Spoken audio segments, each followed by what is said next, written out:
Welcome everybody. In this video cheat sheet we're going to configure Anycast on our sparse mode network.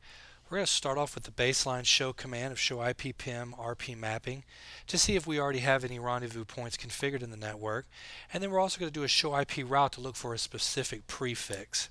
There's not going to be any debug commands in this video cheat sheet. We're then going to deploy an Anycast network.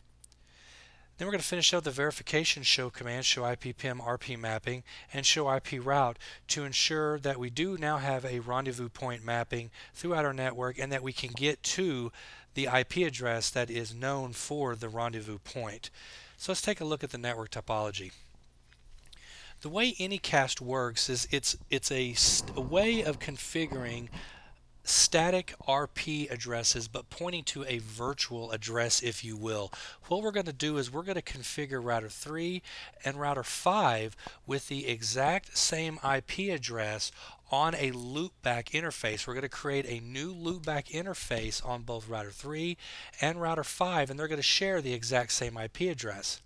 They're going to then advertise that IP address via OSPF out through the network. We will then configure the network to point to the rendezvous point or create a static rendezvous point pointing to that shared address. So what happens then is that router 2 sees the rendezvous point and sees the rendezvous point address, but it will choose router 3 as the rendezvous point because it's closest as far as OSPF metrics go to router 3.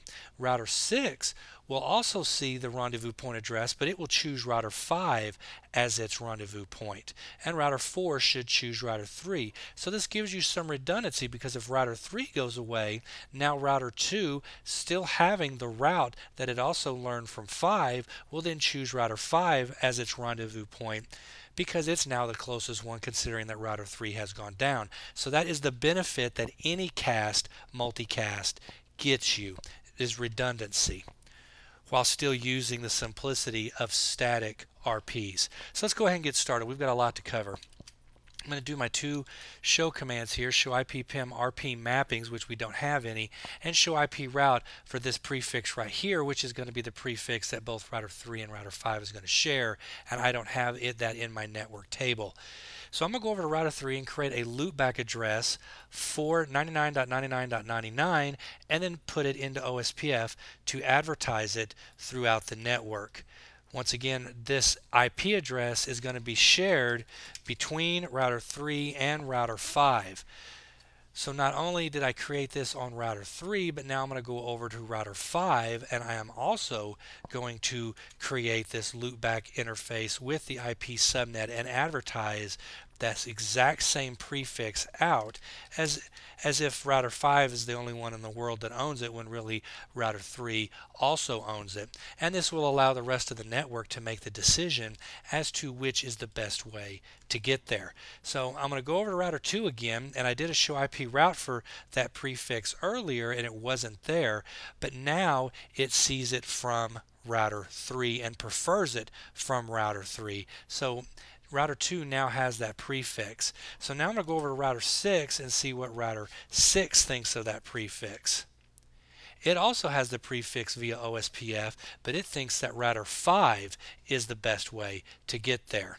So now I'm going to go through my network on all the routers, including router 3 and router 5, and I'm going to configure a static rendezvous point. And I went into great detail on this during the static rendezvous point or static RP video cheat sheet, so I'm not going to go through all that right now. If you want to, you can go back and review that for yourself. But I'm going to go ahead and put this in. I'm configuring all these routers, including the rendezvous points themselves, as static RPs. So now the entire network is pointing back to those two IP addresses that router 3 and router 5 are now advertising. So now I'm going to put in my show IP PIM RP mapping command.